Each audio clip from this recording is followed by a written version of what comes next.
Hey there, Heather Boyd Wire here, and today we're making this super cute little ring with dangling beads. So what you're going to need for this project are flat pliers, cutters, round pliers, some 18 or 20 gauge wire, random beads, and 1-inch head pins, and also a ruler.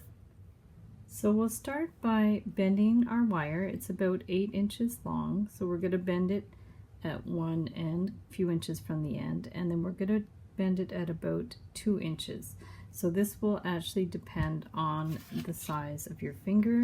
2 inches is sort of an average size, and we're just going to bend this in, one end in like that, and then the other end in as well.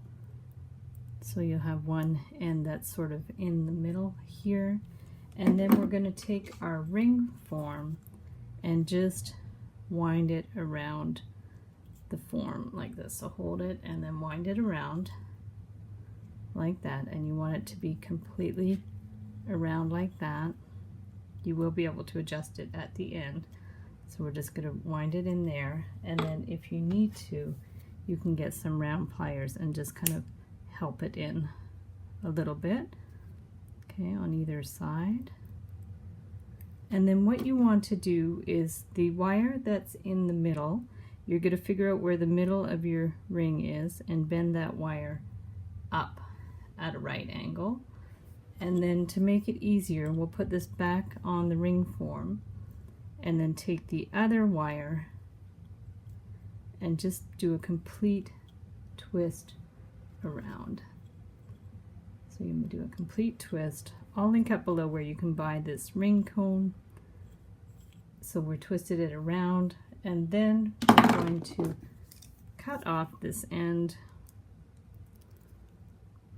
like that and just push it in so it's flat, and then you need to make a loop with that end.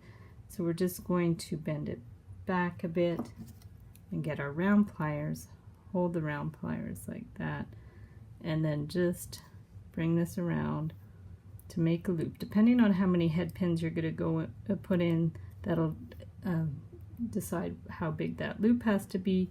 So you want to hold that, and then you could either clip it flush, or I like to do a turn around so it'll be solid, because you wouldn't want this loop to come open if you got it caught on something.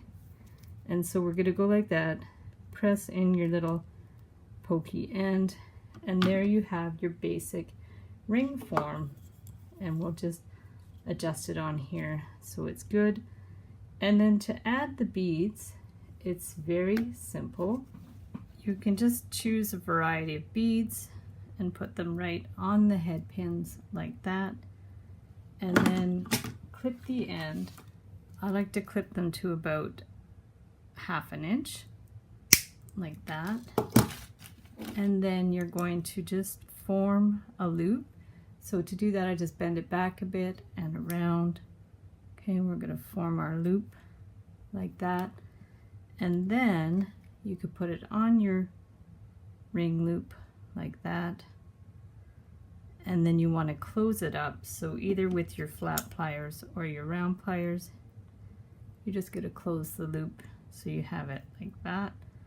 And then we're going to do the same with the other beads.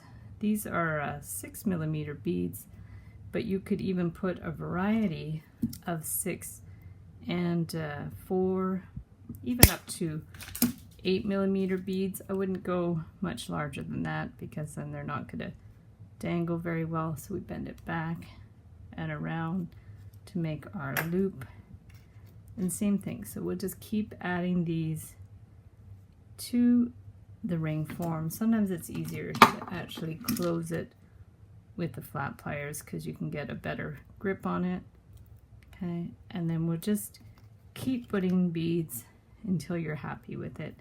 And I've actually seen rings like this done with like a multitude of these dangling beads, and it looks almost like a cluster, which is really cool.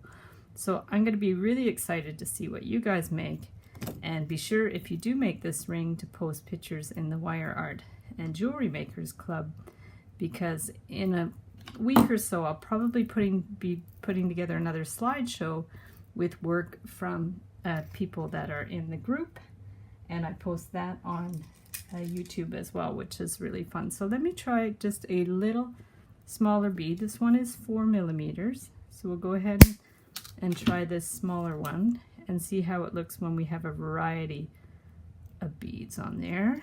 So we're just going to add the 4 millimeter one.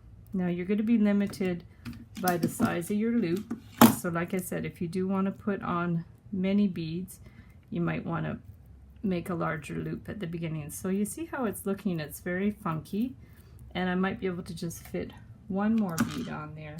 I don't want to put too many.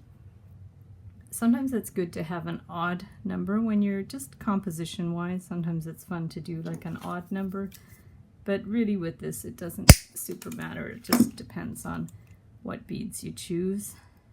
So we'll just do one little last one that's the 4 millimeter size, and try to stick it in a position that's not right beside the other white bead, just to give it a little bit of variety.